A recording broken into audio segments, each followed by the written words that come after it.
cordial saludo a todos ustedes al inicio de este programa especial que Televisión Española les ofrece con motivo del 60 cumpleaños de Su Majestad el Rey de España.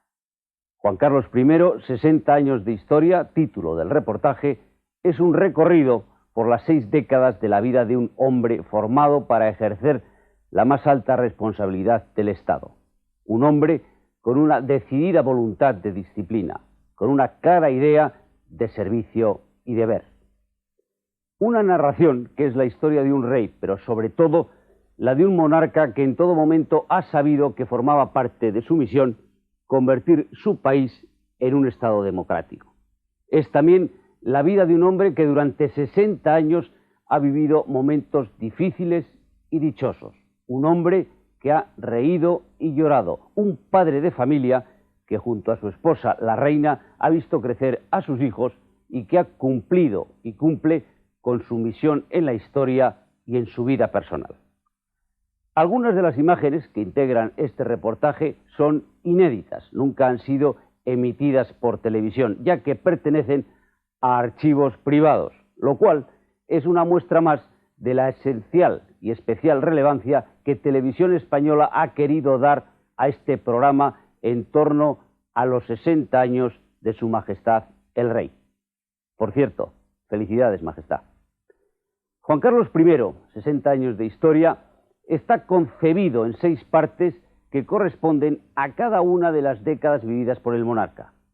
6 partes, 6 capítulos que arrancan en la fecha más significativa de cada una de ellas para hacer un recorrido por toda la década. 6 días para 6 décadas, como el día que recibió los títulos militares de los 3 ejércitos, su boda, la proclamación como rey, la transición, la alternancia política. Iniciamos este recorrido, esos 6 días significativos de 6 décadas, con la llegada a España de un niño de 10 años que tiene que abandonar su casa familiar en Estoril para vivir en España. Desde entonces inicia su preparación para un futuro que llevará la democracia al país del que será rey y que sentará los cimientos del próximo siglo.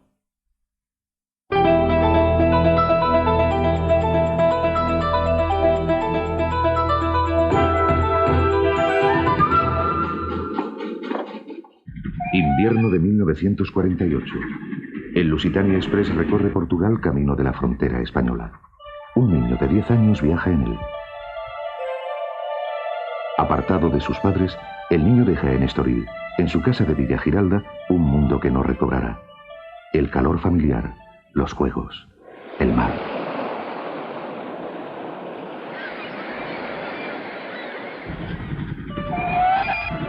Desde la ventanilla del tren, el niño observa un paisaje desconocido, agreste, quizá algo desolador.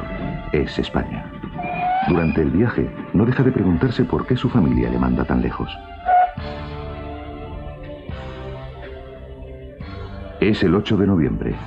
Unos hombres de gris le reciben en la estación de Villaverde. Serán sus preceptores. Juan Carlos, el futuro rey de España, acaba de llegar a Madrid. No hay monárquicos vitoreándole en los andenes. Todo, por orden de Franco, se hace con total discreción. El caudillo, jefe absoluto del Estado, está intentando por entonces romper el aislamiento del país. Hace un año, en 1947, y después de un referéndum hecho al estilo de la época, se ha promulgado la ley de sucesión que convierte a España en un reino, pero sin rey.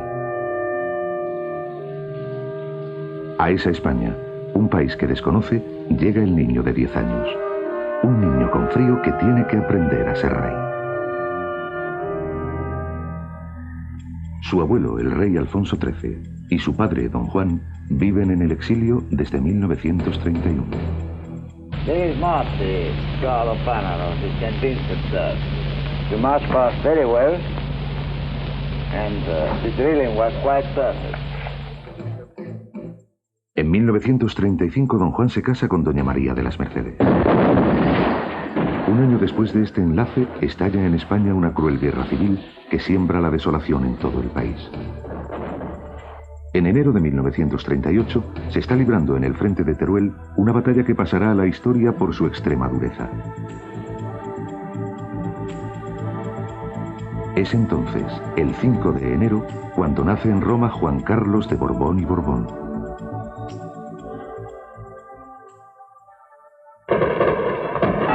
Casi 40 años más tarde, será él quien logre cerrar las heridas que, aún después de terminada la guerra, siguieron dividiendo a los españoles en dos bandos, los vencedores y los vencidos. Alfonso XIII muere en Roma el 28 de febrero de 1941. Semanas antes, había abdicado en favor de su hijo don Juan. Un rey exiliado daba así el paso a otro que nunca reinaría. Pero el conde de Barcelona no dudó nunca de cuál era su misión histórica: reinstaurar la monarquía. Juan Carlos de Borbón desconoce por entonces cuál es el futuro inmediato que le aguarda. Primero en Lausanne, luego en Estoril, crece y disfruta de una infancia que pronto le será robada. Aún no lo sabe, pero ese hombre a quien admira, su padre, tiene que negociar su futuro con Franco. En agosto de 1948, don Juan y Franco se entrevistan a bordo del Azor fondeado en San Sebastián. Franco quiere diseñar personalmente la educación de Juan Carlos, quiere que estudie en España.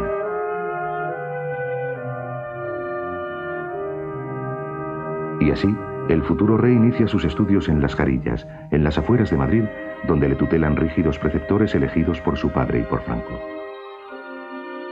Allí aprende y juega con algunos compañeros de estudios muy seleccionados, que sin embargo no le hacen olvidar del todo su vida en Villa Giralda. En aquella finca, convertida en colegio, quien habría de ser el rey de España sigue haciéndose la misma pregunta: ¿por qué hace tanto frío en este país?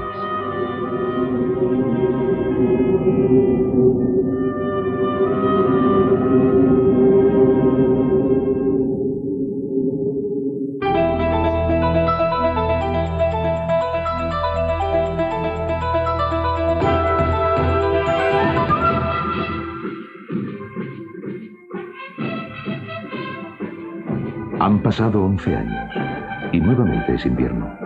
Don Juan Carlos recibe el 10 de diciembre de 1959 sus títulos militares de los 3 ejércitos. Está a punto de cumplir los 22 años. Su personalidad ha madurado, conoce el sentido de la disciplina y el significado de las palabras cumplir con el deber.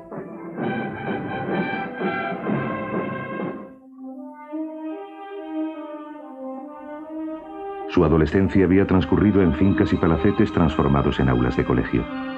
Hasta el verano de 1954 estudia el bachillerato junto con su hermano don Alfonso en el Palacio Miramar de San Sebastián.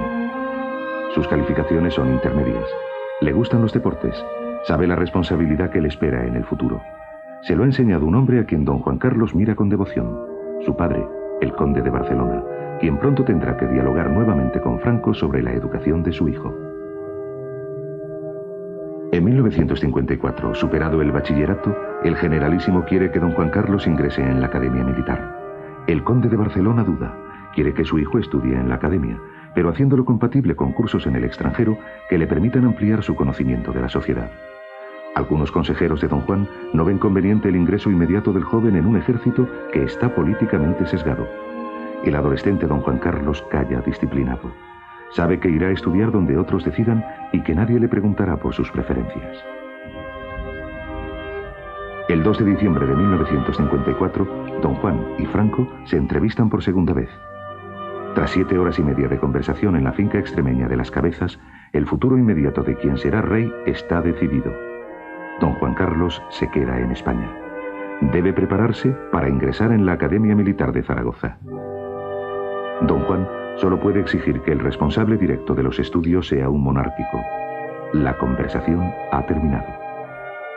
El conde de Barcelona ha tenido que navegar otra vez por aguas agitadas, difíciles.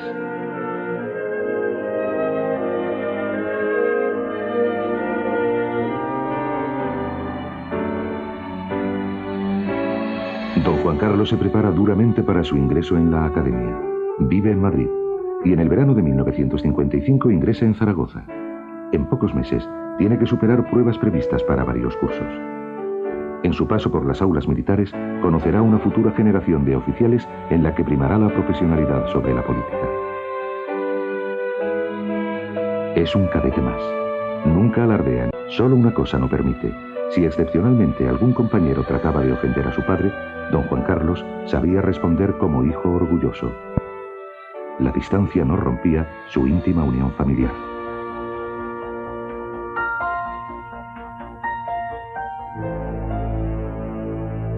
Es el doloroso entierro de don Alfonso, el hermano menor de don Juan Carlos. Murió en fatal accidente el Jueves Santo de 1956, cuando ambos hermanos jugaban con una pistola. El conde de Barcelona entierra a su hijo sumido en el dolor. El joven don Juan Carlos, vestido con uniforme de cadete, descubre en ese momento que la vida, además de sacrificios y disciplina, tiene otra cara terriblemente dolorosa que nadie puede prever.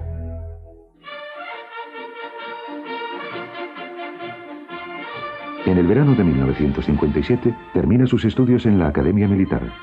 Don Juan Carlos ya es oficial del Ejército Español.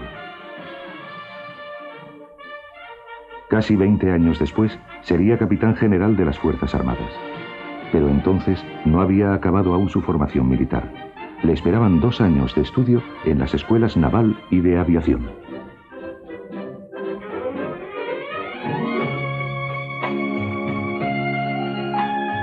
Después, don Juan Carlos tendrá que descubrir otra parte de esa España sobre la que reinará: la universidad. Una universidad que tiene elementos hostiles hacia la figura del futuro rey y hacia lo que éste representa. Muchos españoles ven en el príncipe una figura algo alejada. Es el hijo de alguien a quien la prensa, controlada férreamente por la censura, no cesa de atacar.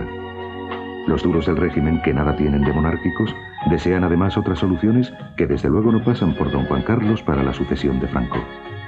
Es urgente, pues, que los españoles conozcan a quien será heredero de la corona. Don Juan Carlos empieza a realizar visitas institucionales a varias instalaciones civiles y militares. Las vacaciones las pasa en Estoril junto a su familia. El joven Juan Carlos acaba de pronunciar una frase significativa durante una entrevista concedida a un periódico británico. Para mí, el rey es mi padre, ha dicho. El respeto mutuo marca la relación entre padre e hijo. Los dos saben qué sacrifican y por qué.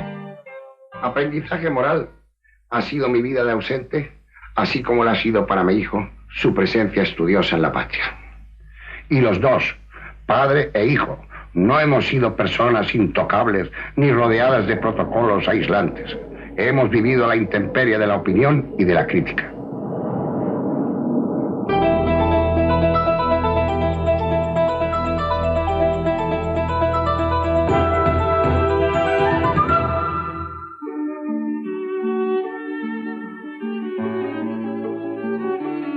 Cerca de 2000 monárquicos españoles viajan a Atenas para asistir a la boda real. Las familias de los novios ofrecen la noche anterior una cena de gala a toda la realeza. Don Juan Carlos tiene 24 años. Doña Sofía, 10 meses menos. Apenas quedan unas horas para que los novios sellen ante el altar la unión sentimental que había comenzado un año antes, en mayo de 1961, cuando don Juan Carlos y doña Sofía asisten como invitados a la boda de la duquesa de Kent.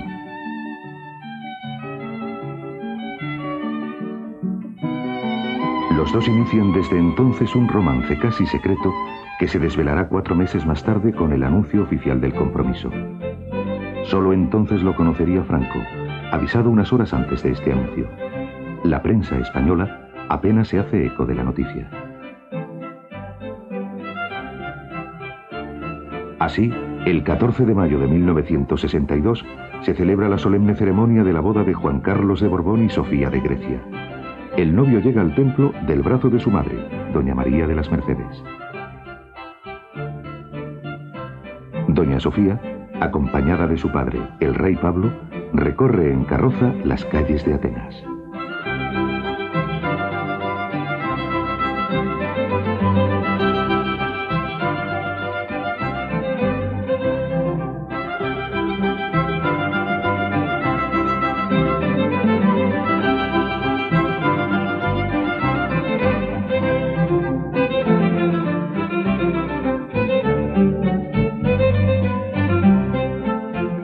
La futura reina estaba destinada a ocupar un lugar muy importante en el curso de los acontecimientos en España.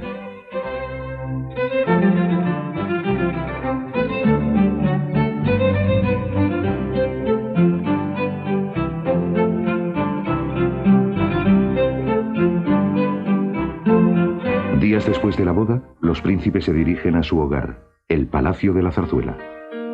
Una construcción nada ostentosa, rodeada de monte agreste y próxima a otro palacio, el del Pardo. Todo es tan reciente que ni siquiera la carretera que conduce a la importante pareja a su nuevo hogar está terminada.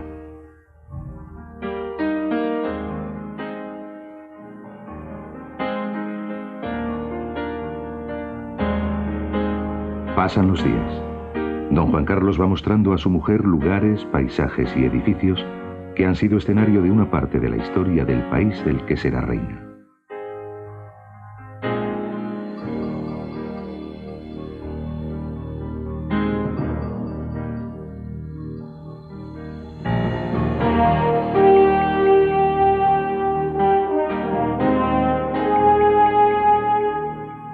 Los príncipes adquieren a partir de entonces mayor relevancia en la vida pública española. Visitan fábricas e instalaciones, recorren pueblos y ciudades que viven el desarrollo de los años 60.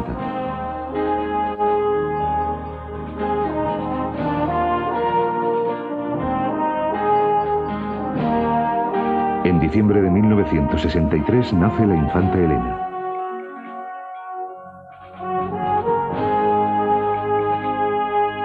Dos años después, en junio de 1965, nace la infanta Cristina. A finales de enero de 1968, el conde de Barcelona y Franco vuelven a encontrarse, ahora en Madrid. Es un encuentro meramente social. Son jornadas felices para la familia real, porque el día 30 nace Felipe de Borbón, el tercer y último hijo de don Juan Carlos. Es el heredero de la dinastía. La madrina del bautizo es su bisabuela, doña Victoria Eugenia. Hace 37 años que la reina no pisaba tierra española. Nunca más regresaría a España. La llegada al aeropuerto de Barajas de la abuela de don Juan Carlos constituyó una manifestación de exaltación monárquica. Dicen algunos historiadores que tras el bautizo, doña Victoria Eugenia comentó a Franco: ahora su excelencia puede escoger entre 3 Borbones. Franco tardará un año en tomar una decisión. No todos los sectores del régimen aceptan a don Juan Carlos, y el propio Franco baraja a veces como amenaza la carta sucesoria de su nieto político, Alfonso de Borbón-Dampierre. Será en 1969 cuando políticos con gran influencia en el Pardo, como López Rodó o Carrero Blanco, logren acelerar la decisión. He decidido, valorando con toda objetividad las condiciones que concurren en la persona del príncipe don Juan Carlos de Borbón y Borbón, he decidido proponerle a la patria como mi sucesor. El 22 de julio de 1969, casi por sorpresa, don Juan Carlos de Borbón es solemnemente nombrado en las Cortes sucesor de Franco a título de rey. Tiene 31 años. Los españoles sorprendidos, muchos de ellos ya de vacaciones, observan a su futuro rey en la televisión. La sorpresa alcanza al propio don Juan, que desde Estoril lanza un duro manifiesto que es parcialmente mutilado por la amordazada prensa española. Las relaciones entre padre e hijo se enfrían. Al conde de Barcelona le ha molestado no haberse enterado a tiempo de los planes de Franco. Es una etapa difícil, muy difícil para padre e hijo. Pero lo que algunos historiadores han llamado el pacto dinástico entre don Juan y su hijo no se rompe. El conde de Barcelona sabe cuál es su deber: reinstaurar la monarquía. Si no podía ser en su persona como Juan III, sería Juan Carlos I quien llevase la corona.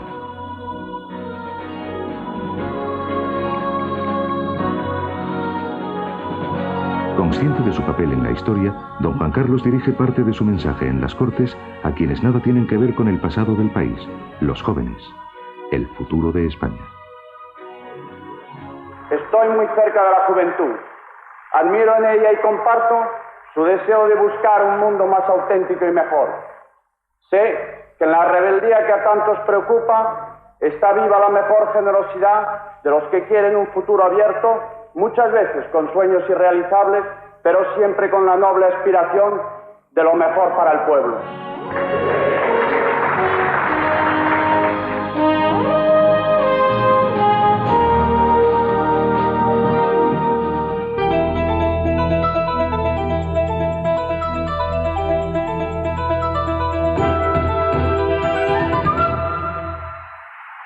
El presidente de las Cortes, Rodríguez de Valcárcel, acaba de tomar juramento como rey a don Juan Carlos. Manifestamos a la nación española que queda proclamado rey de España, don Juan Carlos de Borbón y Borbón, que reinará con el nombre de Juan Carlos I. ¡Viva el rey! ¡Viva! ¡Viva España! ¡Viva!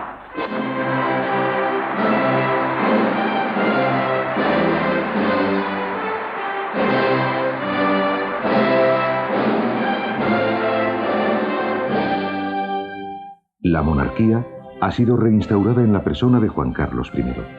Así, con ese nombre, el rey rinde homenaje a su padre que, a efectos dinásticos, era quien estaba destinado a ser Juan III.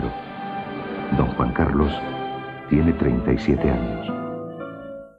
Durante casi 3 décadas se ha preparado para ser rey.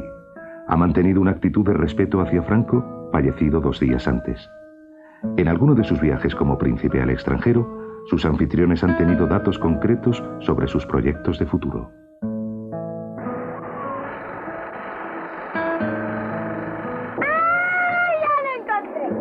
Se trata de un monarca sencillo, como demuestra a los españoles desde el primer momento. Alejado de las rigideces de antiguas monarquías y muy consciente de la importancia del momento que él y los españoles están viviendo. Son días en los que los españoles se preguntan, ¿qué piensa el rey? Hoy comienza una nueva etapa de la historia de España. La respuesta la conocen casi de inmediato. Tras su juramento ante las Cortes del antiguo régimen, don Juan Carlos, profundamente emocionado, dirige al país el primer mensaje de la corona. En él se adelanta que es lo que pretende, convertir España en una democracia plena. La institución que personifico integra a todos los españoles y hoy, en esta hora tan trascendental, os convoco porque a todos nos incumbe por igual el deber de servir a España. Que todos entiendan con generosidad y altura de miras que nuestro futuro se basará en un efectivo consenso de concordia nacional. El rey quiere serlo de todos a un tiempo y de cada uno en su cultura, en su historia y en su tradición.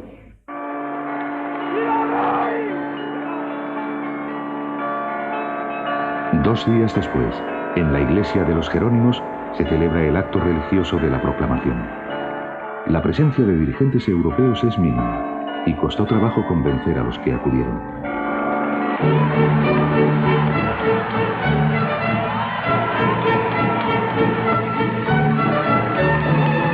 Los reyes recorren en coche descubierto el trayecto que separa a los Jerónimos del Palacio Real.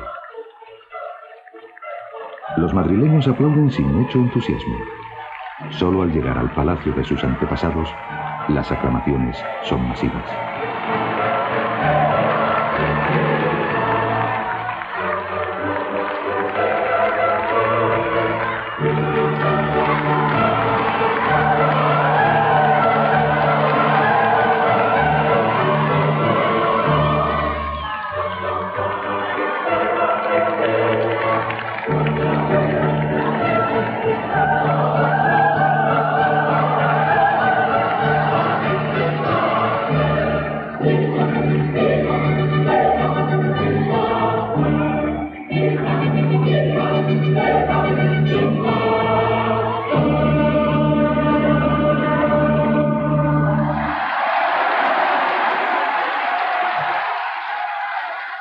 Don Juan Carlos sabe que le han puesto el apodo de El Breve, pero conoce también la fuerza de sus propias convicciones.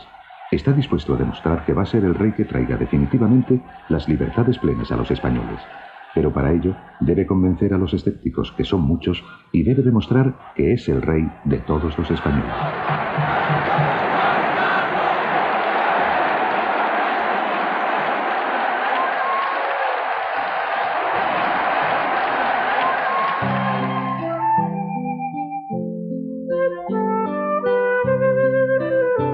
Su primera decisión resulta decepcionante.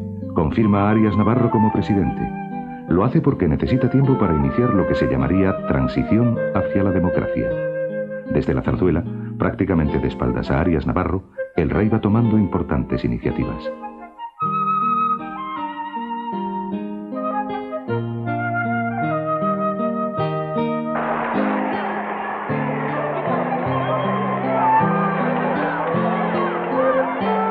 Quiere además que los españoles le sientan próximo e inicia con la reina una serie de viajes por distintas regiones del país. Los catalanes se sorprenden gratamente cuando le escuchan hablar en su lengua y cuando se reúne en Barcelona con personalidades del antifranquismo activo. En Andalucía, Galicia, Extremadura, Castilla reciben constantes muestras de afecto. Su talante agrada poco a poco en España. La reina y yo os agradecemos muchísimo este recibimiento y sobre todo esta lealtad que nos demostráis al estar aquí todos unidos.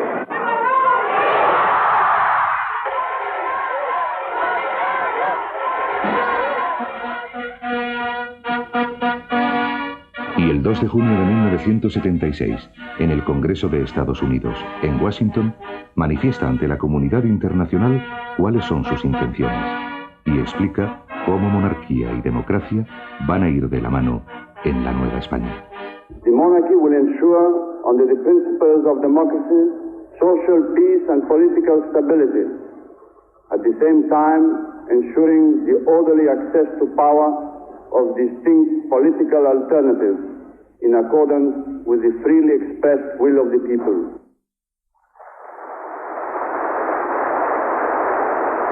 Ese camino se inicia sin retorno en julio de 1976 y en una jugada política en la que cuenta con la colaboración del presidente de las Cortes, Torcuato Fernández Miranda, consigue que el Consejo del Reino designe presidente del gobierno a su candidato, Adolfo Suárez.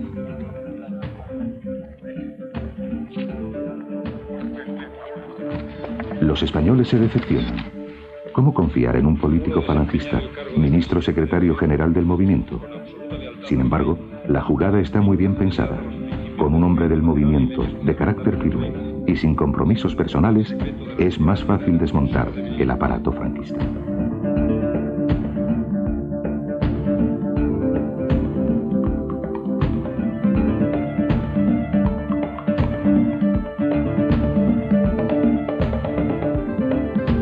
Suárez pone en marcha la ley de reforma democrática que los españoles, incluidos los reyes, votan en el mes de diciembre de 1976.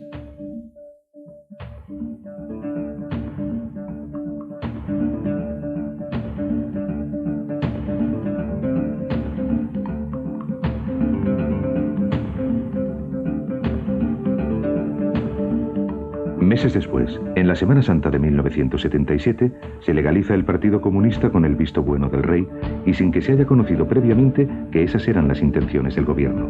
Don Juan Carlos comprueba cómo poco a poco se van cumpliendo los pasos de su proyecto, pero en lo personal e institucional queda algo pendiente.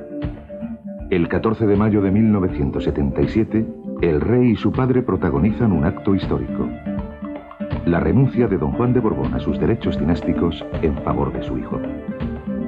La ceremonia en el Palacio de la Zarzuela es casi familiar.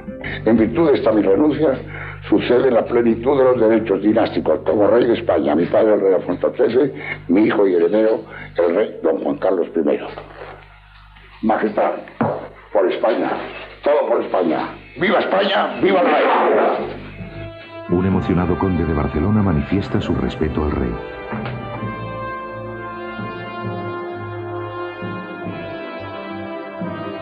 Los españoles eligen las Cortes Democráticas el 15 de junio. El rey va a inaugurar la primera legislatura democrática y llegan al viejo Palacio de la Carrera de San Jerónimo los dirigentes políticos. Los españoles ven los rostros de sus nuevos representantes, políticos que han vivido el exilio, la clandestinidad, la cárcel, personajes conocidos y desconocidos, jóvenes políticos y nombres históricos que pronto tendrán un marcado protagonismo.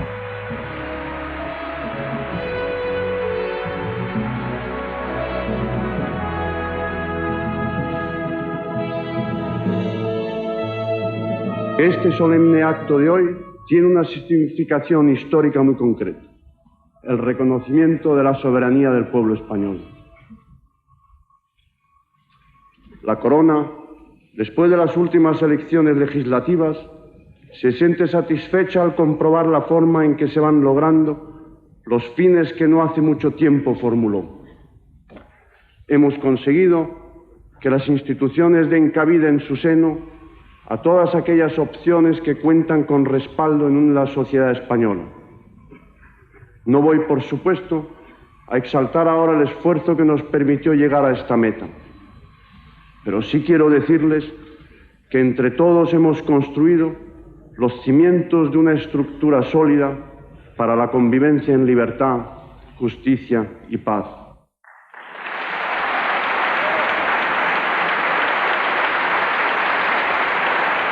Se inicia el periodo constituyente promovido por la corona, a pesar de que, inevitablemente, la nueva Constitución deberá recortar los poderes del rey.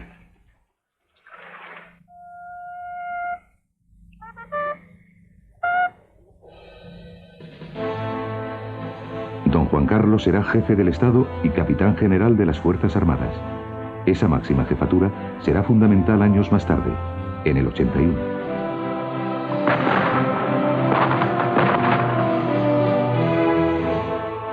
La Constitución se redacta con dificultades, pero siempre con el acuerdo unánime, el consenso de todas las fuerzas políticas.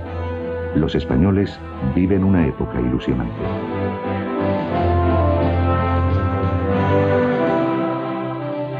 Tras los temores lógicos después de 40 años de franquismo y la escasa confianza que provocaba en un principio el rey Juan Carlos, se va consolidando la idea de que España cuenta con un rey que apuesta por la democracia y la nueva Constitución. Y hoy, como rey de España y símbolo de la unidad y permanencia del Estado, al sancionar la Constitución y mandar a todos que la cumplan, expreso ante el pueblo español, titular de la soberanía nacional, mi decidida voluntad de acatarla y servirla. Los cimientos de la democracia española quedan firmemente asentados.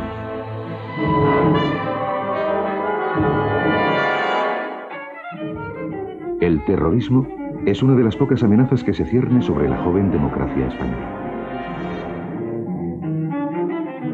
Desde el comienzo de la transición política, la banda terrorista ETA ha incrementado brutalmente su sangrienta actividad y es secundada en su violencia por el grupo ultraizquierdista Grapo y por distintos grupos de ultraderecha.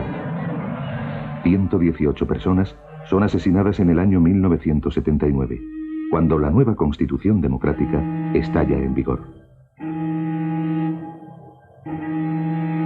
Los militares y las fuerzas y cuerpos de seguridad del Estado son en estos años las víctimas principales de los terroristas.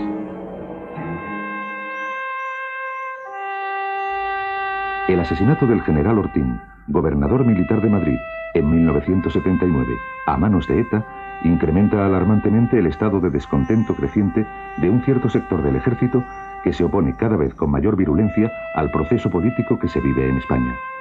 Sin embargo, las Fuerzas Armadas en su conjunto se mantienen fieles a su deber constitucional.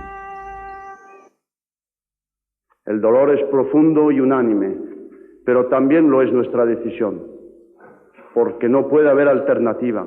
De ninguna manera el terrorismo de unos pocos puede prevalecer sobre los deseos de paz y libertad de un pueblo entero.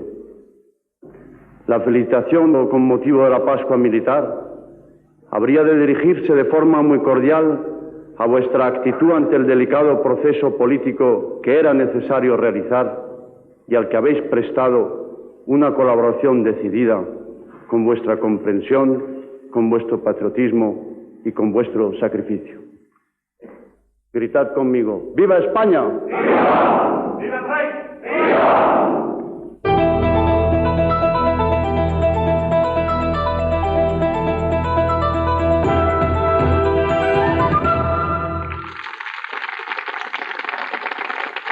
España tiene nuevo gobierno.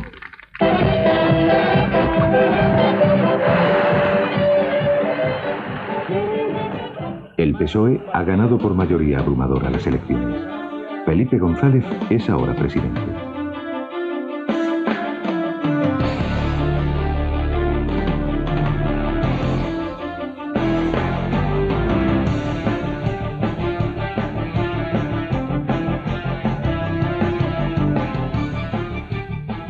De este modo se produce la alternancia en el poder, la llegada de un gobierno socialista después de un ejecutivo centrista.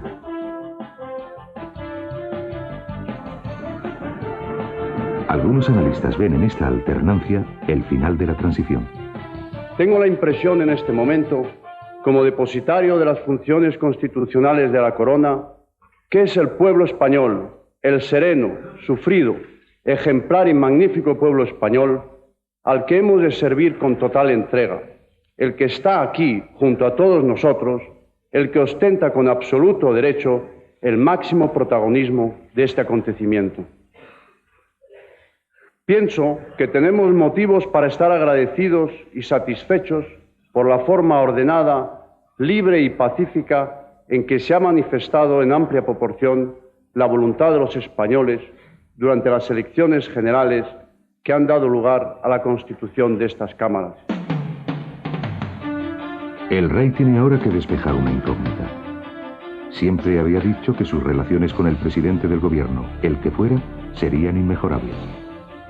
Debe demostrar que después de Adolfo Suárez puede tener la misma confianza con Felipe González. Rey y presidente despejan pronto la incógnita. Los dos mantendrán unas relaciones impecables.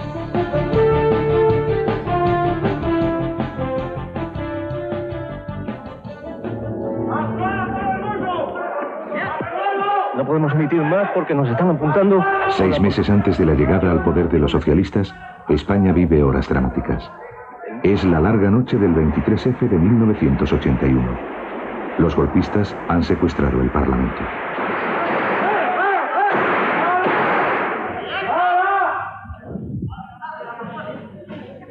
Cuidado, no intentes tocar la cámara que te mato, Como tú vas.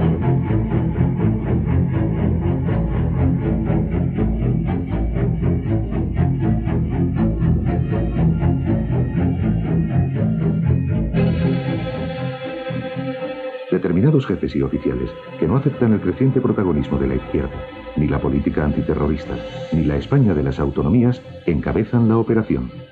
Se crea un gobierno de emergencia y los españoles dirigen su mirada hacia la zarzuela.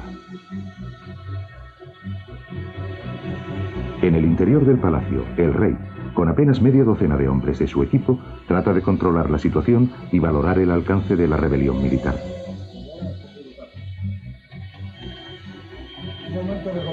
Don Juan Carlos establece comunicación con las capitanías generales y comprueba que entre los golpistas se encuentra uno de los militares que ha colaborado con él durante muchos años, el general Armada. A medianoche, el rey se dirige a la nación a través de la televisión y sus palabras son inequívocas. Exige a los golpistas que entreguen las armas y tranquiliza a los ciudadanos. La corona no puede tolerar en forma alguna acciones o actitudes de personas que pretendan interrumpir por la fuerza el proceso democrático que la Constitución votada por el pueblo español determinó en su día a través de referéndum.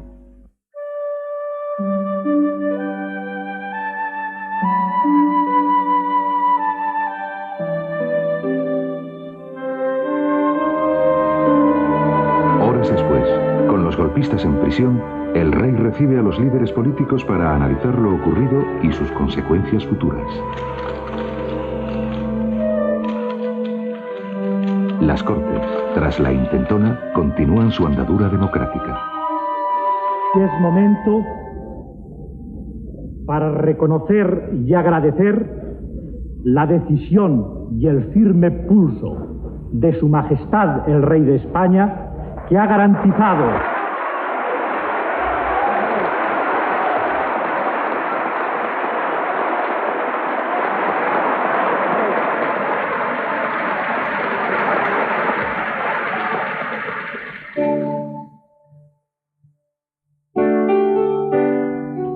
Para la comunidad internacional, don Juan Carlos es ahora el mejor ejemplo de defensor de la democracia.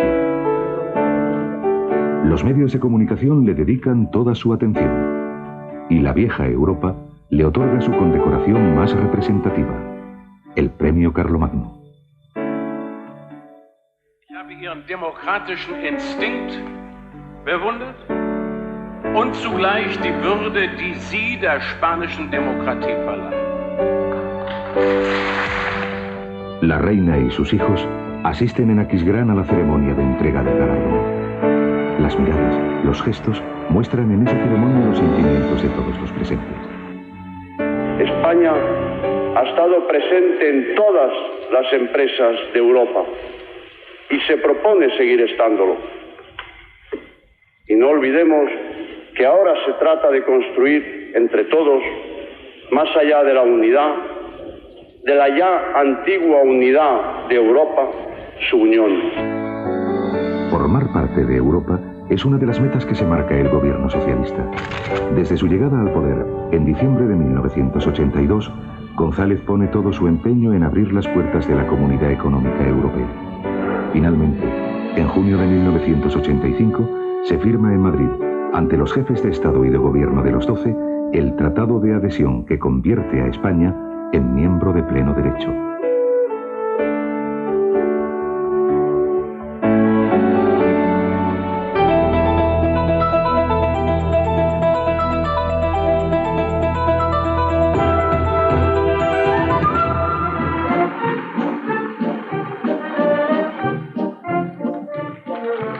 José María Aznar, vencedor en las elecciones de marzo, ha jurado ya su cargo de presidente. Y el rey preside el acto solemne del inicio de una legislatura que significa la alternancia de la alternancia. El rey ha convivido con el centro de Adolfo Suárez y de Leopoldo Calvo Sotelo y con los socialistas de Felipe González. Y ahora es el turno del centro derecha, del Partido Popular. El nuevo responsable del gobierno ha negociado la estabilidad con los partidos nacionalistas. Se adivina una etapa políticamente difícil en la sexta legislatura que el rey se dispone a abrir.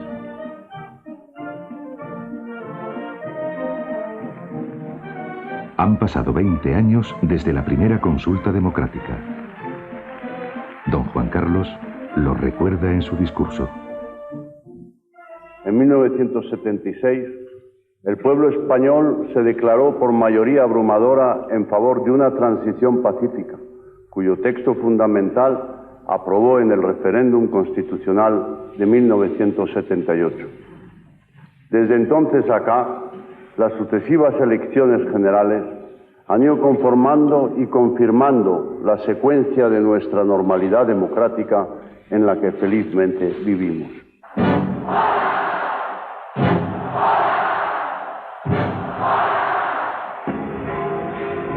España es, en los primeros años de la década de los 90, un país con protagonismo internacional. En abril de 1992, los reyes inauguran en Sevilla la Exposición Universal, visitada por millones de personas y por jefes de Estado y de Gobierno de todo el mundo.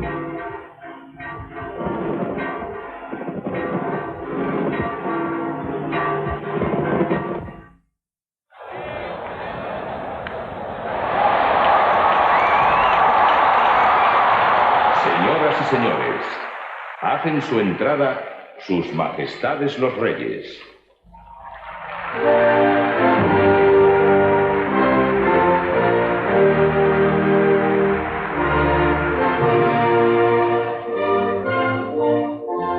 Dos meses más tarde, otra ciudad española acapara la atención de todos.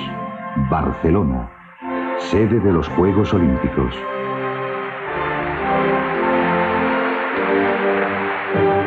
En ellos participó el príncipe de Asturias.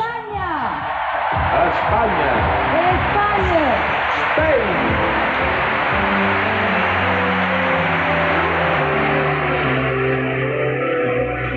Su paso como abanderado bajo el palco de los reyes provoca gestos de emoción en su familia.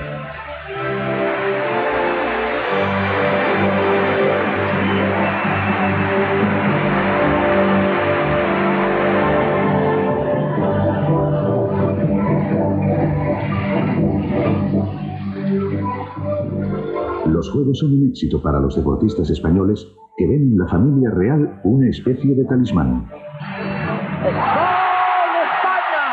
¡Puede ser el oro! ¡Puede y debe ser el oro! El mundo reconoce a España como un país moderno y capaz, alejado de viejos tópicos. Ha marcado Kiko el 3-2 a los 45 minutos de juego. Y regido por un rey que vive de acuerdo con su tiempo. Se va a adjudicar la medalla de oro en fútbol.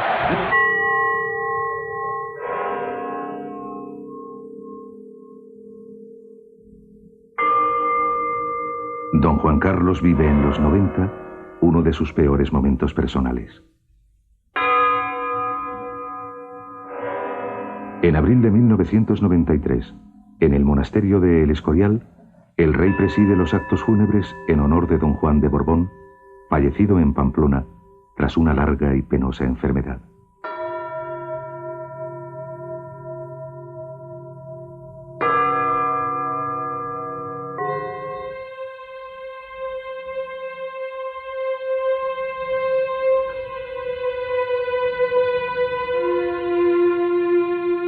Es un momento de dolor en el que don Juan Carlos despide a su padre.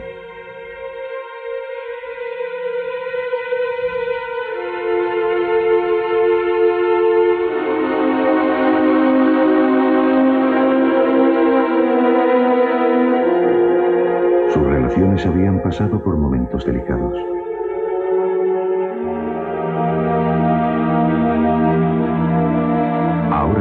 El rey entierra al hombre al que siempre había querido y respetado, su padre.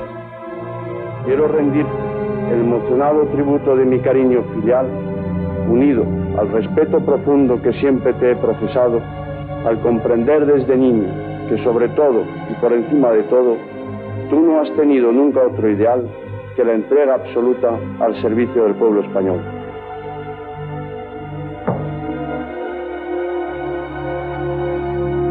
Don Juan va a ser enterrado como rey, aunque nunca reinó. Reposará, al igual que su padre Alfonso XIII, en el Panteón de los Reyes.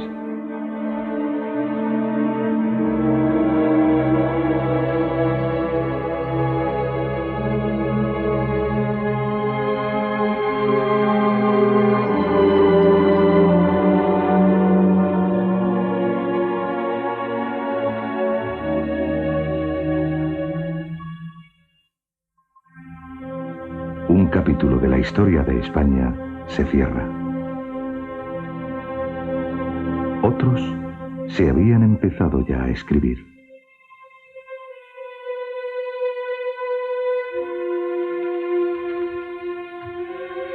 Desempeñar fielmente mis funciones, guardar y hacer guardar la Constitución y las leyes, respetar los derechos de los ciudadanos y de las comunidades autónomas y fidelidad al rey. En el entierro de don Juan, los españoles son conscientes del dolor del rey.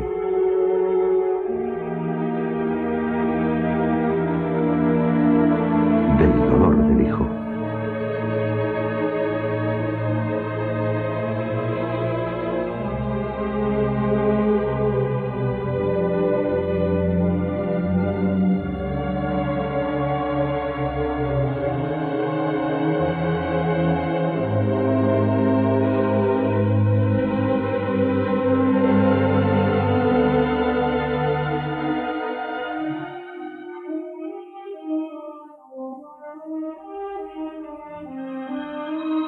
Son años tensos para don Juan Carlos. Los casos de corrupción que se dieron en el final de la etapa socialista provocan una gran desazón en la mayoría de los españoles que viven tiempos de desilusión y desconcierto.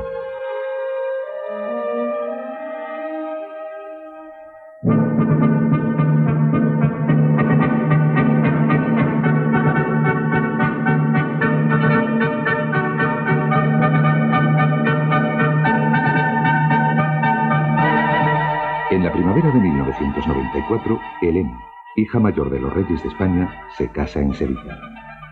Millones de españoles se congratulan sinceramente de la felicidad de la infanta y de la evidente alegría de sus padres.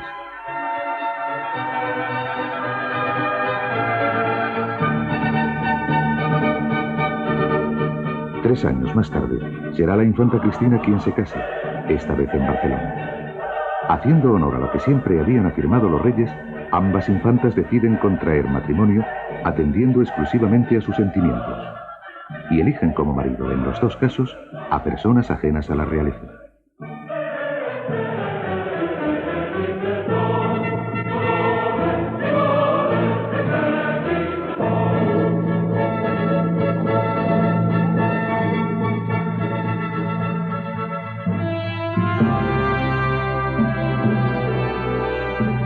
El rey cumple 60 años con su biografía repleta de sinsabores y también con la satisfacción de que ha cumplido los objetivos que se marcó cuando fue proclamado rey.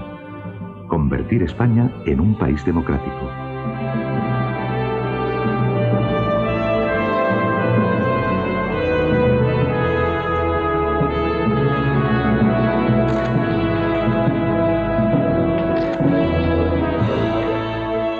En 60 años ha vivido el exilio, una educación muy estricta y la incomprensión de algunos sectores. Hoy le cabe la tranquilidad de que la monarquía está consolidada y con la sucesión garantizada. El príncipe Felipe, su hijo, es el principal compañero del rey a la hora de compartir tareas institucionales.